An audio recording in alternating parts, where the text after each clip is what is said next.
coming along. Thank you for having me. What I really want to do for you today is to do something like we saw in Tom Ford's show, something that's maybe up but undone. So this is the All Bay hair oil, okay? Just a little bit, you don't need to overuse it. It's like any of these kind of oils and things. Through the back first, pop it up through the sides, into the crown. Again, we're going to use our All Bay, okay? We're going to use the mousse. We're just going to let the hair fall through our hands in the back. And there again, we're going to go up through the sides here. And then the last place we're going to go is through the top section and onto the hairline. Then just run it through the lengths and ends, right the way down. Now when we actually put the dryer onto the brush, what that does is just make sure that the heat goes through the brush and doesn't actually go directly onto the hair.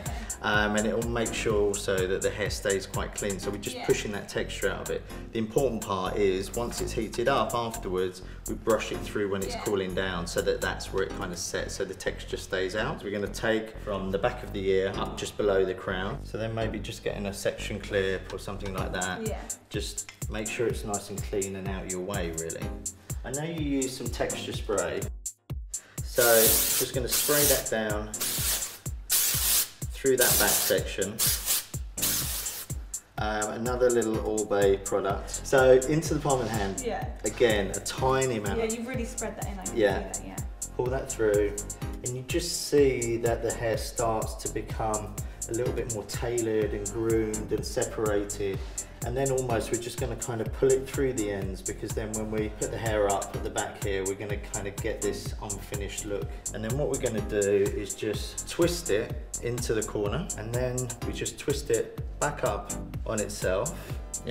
So a really good trick is to actually just take it onto the palm of your hand, and you just put a very slight bend in it, pop it through so the bend comes up. So you pop it through, and then what it will do is it will just start to mirror the head shape.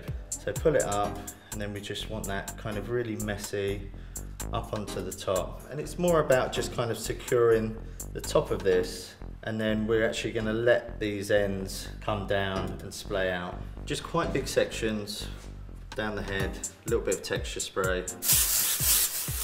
I'm just going to use the wand, so it's almost like our orange peel segment coming down.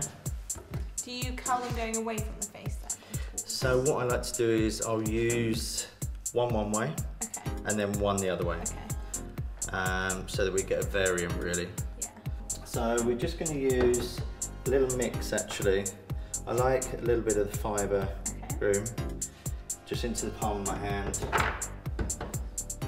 So just take that in, and then I'm just going to add a little bit of the serum. This just makes it a little bit more slippery and a little bit more easier to work with. Just again with open fingers really, pulling that through, and then almost just holding the hair so that the product actually is accepted by the hair. Take it through, that's going to give us our separated texture, and then let it go a little bit baggy. So we're going to wrap it over onto this side and just grip it. Okay, so that will secure us into there. And just take a little bit more product. Same mix, and then as we pull this up, just make sure that we've got a nice kind of clean finish to the underneath of that hair there. And again, work it through with the fingers so it stays separated. So you're just going to push it back so that you kind of start to see the shape that you want to create in it. Clean the top over with a little brush, then just do that, just so that it kind of looks messy but not really unkept. And then we're just going to twist a little shape in through the front, pop a couple of grips in, and then just turn it on itself, and then we're just going to grip underneath it so that we secure it. And what I like to do is kind of interlock the pins. So you put two in, and then you put one across the top of it. Just kind of hold them. Exactly, yeah. I can feel that's much more secure now. now. As soon as that goes in, isn't it? And then we can kind of just get a little bit more of a twist onto there, and then put a little bit more texture spray in, which is kind of cute. Just give those a little twist on the ends there, so that it just gives us that little hang down through the back. And then again, we can use our pin trick. So here's your final look. Oh my gosh, I love this. I love what you've done with this as well, just kind of brought it all around. And this texture as well is lovely. Still feels feminine and soft. Really, and just keeping kind of that defines into the face a bit. Do you think it's something that you could do yourself at home? Definitely, I'll give it a go. Right, Thank you so much. Pleasure.